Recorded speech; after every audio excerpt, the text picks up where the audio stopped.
घुप अंधेरे में चमचमाती रोशनी को निहारता बेबस मजदूर, लंबे सफर के बीच मंजिल को तलाशता मजदूर। लेकिन मजबूरी देखिए, इस रात की सुबह नहीं, ये कोरोना काल है। कंपनी बंद हो गई, मेहनत का शाद थम गए। रोजी का संकट लेकर हल्दिया से निकल पड़े बिहार के गया की ओर। वहीं इनका घर है, परिवार है, छोटे छोटे बच्चों का इंतजार है। लेकिन इन्हें क्या पता था, दूर मंजिल से पहले कोई है जो रास्ता रोके खड़ा है। एल्युमिनियम फॉयल बनाने वाली कंपनी में काम करने वाले ये मजदूर ये सोचकर पैदल नहीं निकले कि घर बहुत दूर है, पैदल पहुंचना मुश्किल है, लिहाजा साइकिल ही सहारा बनी। खुद पर यकीन था, सोचा हंसते खेलते कट जाएंगे लंबे रास्ते। हल्दिया में काम करने वाले ये सारे माइग्रेंट मजदूर, आप देखिए सभी की साइकिल आपको दिखाते हैं, ये नई साइकिल है। यहाँ पे जितने भी लोग आपको दिखेंगे, इन सारों ने जो है ये नई साइकिलें खरीदी है। 4100 रुपया देकर इन्होंने ये साइकिल खरीदी और इसकी वजह ये है क्योंकि ये लोग सारे ही बिहार के गया के रहने वाले हैं। घर जाने की सवारी नहीं थी, लिहाजा साइकिल खरीदने से पहले एसडीओ के दफ्तर गए, हिम्मत जुटाकर पूछ भी लिया। जाने का आदेश भी मिल गया, वो भी जुबानी तौर पर। मजदूर थे, लिखा पढ़ी का इल्म नहीं था। साहब का आदेश लगा कि घर जाने का सहारा मिल गया। हल्दिया से निकले तो दनकुनी में पुलिस ने रास्ता रोक लिया। अब जाएं तो जाएं कहां? एसडीओ साहब ने कोई कागज भी नहीं दिया जिसे पुलिस को दिखाकर आगे बढ़ जाए। तो हमारा सीनियर इंस्ट्रक्शन है सीनियर ऑफिसर का कि ये लोग पैदल और ऐसा नहीं जाए क्योंकि एक्सीडेंट के रुकने के लिए। तो आप क्या करेंगे, इनकी मदद कैसे करेंगे आप? हम इनको मदद करने के लिए थोड़ा इधर से साइड में जाएंगे। ये लोग आपस थाना है, थाना में भेजेंगे ये लोग को। मजदूरों का रास्ता पुलिस ने रोका है क्योंकि साहब का आदेश है। अब ये करें तो क्या करें? अब वापस जाने का क्या फायदा जब कंपनी बंद पड़ी है? और उन लोगों का क्या जिन्हें ये कहकर निकले थे कि जल्द पहुंच जाएंगे? महामारी के बीच बच्चों की याद सता रही है। अचानक इधर हुआ, 15-20 दिन से हम लोग का काम बंद हो गया और प्लस में सैलरी का भी टाइम बहुत ओवर हो गया और सैलरी भी नहीं मिल रहा, तो खाने के लिए तो दिक्कत होगा ही ना। तो अपना घर से पैसा मंगा के साइकिल लेके हम लोग जाने का सोचे थे। तो झेलने पड़ेगा ना, मेरा रिस्क तो वहाँ कोई नहीं ले रहा है, तो मेरा कौन रिस्क लेगा सर बताइए। अगर यहाँ से घुरा दीजिएगा तो हम किधर जाएंगे? नहीं उधर के हैं न इधर के हैं। दनकुनी से गया करीब 500 किलोमीटर दूर है, साइकिल भी नहीं है। पुलिस ने रास्ता रोका लेकिन हौसला अब भी है, पर पुलिस वाले जाने दे तभी तो घर पहुंचेंगे। पुलिस से गुहार मनुहार जारी है, ये सोचकर कि कोशिश की कभी हार नहीं होती। कोरोना संकट के बीच हर शख्स परेशान है, बेबस है। मजदूरों का काम ठप है, अब रोटी का संकट है जो जिंदगी पर भारी पड़ रहा है। तो मजदूर मुसीबत की इस घड़ी में घर के लिए निकल पड़े हैं, सिर पर सामान का बोझ लिए। चिलचिलाती धूप से हौसला टूट रहा है। कोई हाल पूछ ले तो आंखों से बेबसी के ये आंसू निकल आते हैं। खतरा जरूर है पैदल चलने में, लेकिन उनकी मजबूरी है, क्या करें, रोजी रोटी नहीं रही और भूखे प्यासे रहने से बेहतर है कि वो अपने गांव की तरफ ही निकल पड़े।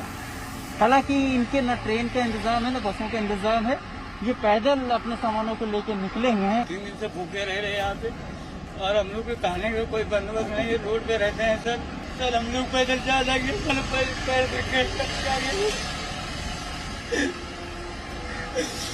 गरीब आदमी है, पैसा भी नहीं है, कौन का हम सर जी जाए, साधन नहीं तो हम सब पहुंच जाए।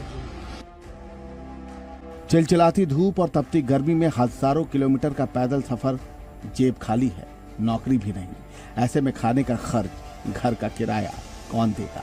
यही सोचकर मेहनतकश मजदूर निकल पड़े हैं। किसी को मध्य प्रदेश जाना है, किसी को यूपी जाना है और कोई पश्चिम बंगाल के लिए निकला है। मजदूरों की बेबसी देखिए कि सफर की शुरुआत ऐसी है तो आगे क्या होगा? तो जानी प्यारी है मेरे, तो अब तो पैदल चलने पर लेगा ना, मेरे को खाने की तकलीफ है इसलिए मेरे को पैदल चलना पड़ रहा है। व्यवस्था का कोई ठिकाना नहीं, अपना खाने का नहीं है, घर पे छोटा छोटा बच्चा है वो लोग भी रो रहा है, अपना को जाने के लिए दिक्कत हो रहा है। मुंबई में बाहर से आए प्रवासी मजदूरों की तादाद करीब 10 लाख से ज्यादा है। दिहाड़ी और मजदूरी से घर चलता था, लेकिन अब न रही दिहाड़ी, न मिलता है पैसा।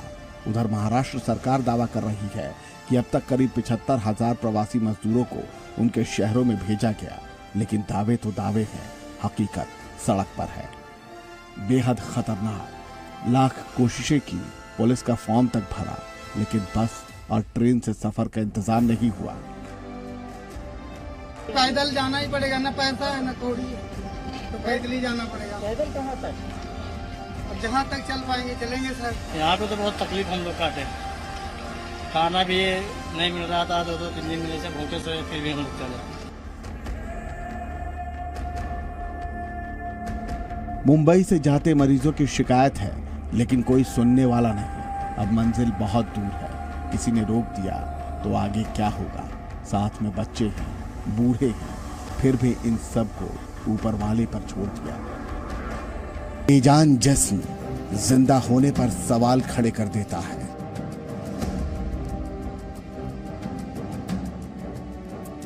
ये थम चुकी सांसें हजारों सवाल करती हैं।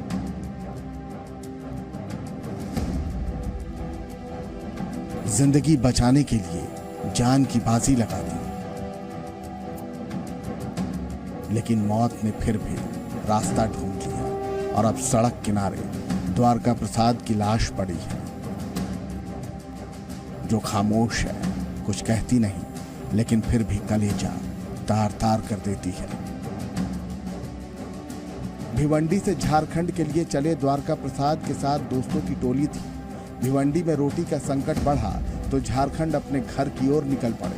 ट्रक पर बैठकर दोस्तों के साथ 70 से ज्यादा लोग ट्रक पर सवार थे, लेकिन 52 साल के द्वारका प्रसाद की तबीयत रास्ते में बिगड़ गई तो उसे ट्रक से उतार दिया गया और सड़क किनारे उसने दम तोड़ दिया। तो मेरा साथी लोग था, जबरदस्ती हम मेरे को और उसको दोनों को उतार दिया रोड के किनारे। तो पास में पेट्रोल पंप था, तो मैं पेट्रोल पंप के पास से एम्बुलेंस का नंबर ले फ़ोन करवाया। उसके बाद वो फ़ोन किया, उसके बाद पुलिस आई, उसके बाद तुरंत एम्बुलेंस आया। उसके बाद एम्बुलेंस में लेके झांसी सिविल हॉस्पिटल में लाया गया और उसके बाद डॉक्टर ने उसको मृत घोषित किया। ये मजदूरों की मजबूरी है, जहां जिंदगी उन्हें मौत से भारी लगने लगी है।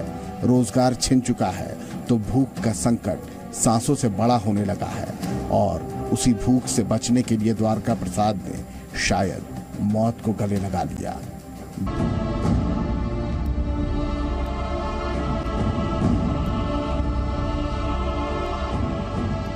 मुंबई के कांदिवली ईस्ट में लगी इस कतार की अपनी कहानी है। एक और जहां इन लोगों को इस बात की खुशी है कि वो अपने घर लौट रहे हैं, तो उस शहर को छोड़ने का गम भी है, जहां रहते हुए कभी इन्होंने अपने और अपने बच्चों के भविष्य के लिए कई सुनहरे सपने संजोए थे। लेकिन शायद कोरोना काल में अब इन सब के शायद कोई मायने नहीं रह गए हैं। लॉकडाउन 3.0 भले ही अब अपने खत्म होने के कगार पर है और शायद देश को लॉकडाउन 4.0 भी देखने मिले, लेकिन मुंबई की कई सारी झुग्गी झोपड़ियां, बस्तियां अब खाली हो गई हैं, क्योंकि यहाँ पर बसने वाले मजदूर अब अपने घरों के लिए रवाना हो गए हैं। यहाँ पर प्रशासन की तरफ से BST बस जो इनके लिए अरेंज की गई है, जिसमें सवार होकर के ये लोग बोरीवली स्टेशन पहुँचेंगे और वहाँ से आज श्रमिक स्पेशल ट्रेन गोरखपुर के लिए छूटेगी और ये लोग दोबारा अपने परिवार के पास होंगे। ये है राहुल पांडे। रोजी रोटी की तलाश में मुंबई आए थे। सपनों के शहर में ड्राइवर की नौकरी भी मिल गई, लेकिन आज सब कुछ छोड़कर उन्हें अपने गांव लौटना पड़ रहा है। मुंबई में मैं सर गाड़ी चलाता था, ड्राइवर हूँ। यहाँ पे 3 महीने से लॉकडाउन होने के बाद में हम लोग को खाने पीने का बहुत वांदा हुआ। हमारा सारा फैमिली गांव में रहा सर। अभी हम ये सिचुएशन में कैसे जिंदा थे मुंबई में हम ही जानते हैं।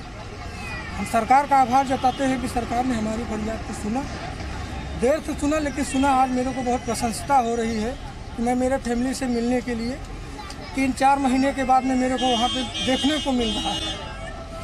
राहुल पांडे की तरह गोरखपुर के उपेंद्र कुशवाहा को भी अब इस शहर को छोड़ना मजबूरी है।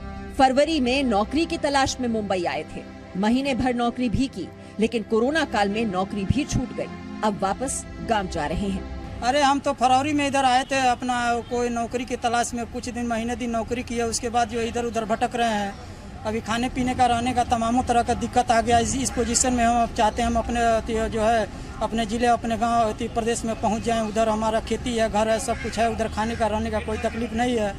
इसके लिए अभी महाराष्ट्र सरकार ने जो है उद्धव ठाकरे जी मुख्यमंत्री हमारी बहुत राहत की है और बहुत जो है व्यवस्था ठीक की है, साधन का व्यवस्था की है। इसलिए हम लोग सब लोग राजी खुशी से अपने गांव उत्तर प्रदेश को जा रहे हैं। शहरों से पलायन करने वाली बड़ी आबादी का यही दर्द है, लेकिन इस बात का भी खतरा है कि जो लोग शहर से गांव जा रहे हैं, कहीं वो कोरोना का खतरा गांव तो नहीं ले जा रहे। पिछले 2 महीने कई सारे परिवार जो खाने के लिए तक से लंबी कतार में खड़े होकर के कभी उन्हें खाना मिला, कभी दूसरों की मदद पर निर्भर गए, कभी खुद किसी तरीके से कमा करके अपने परिवार का पेट भरा।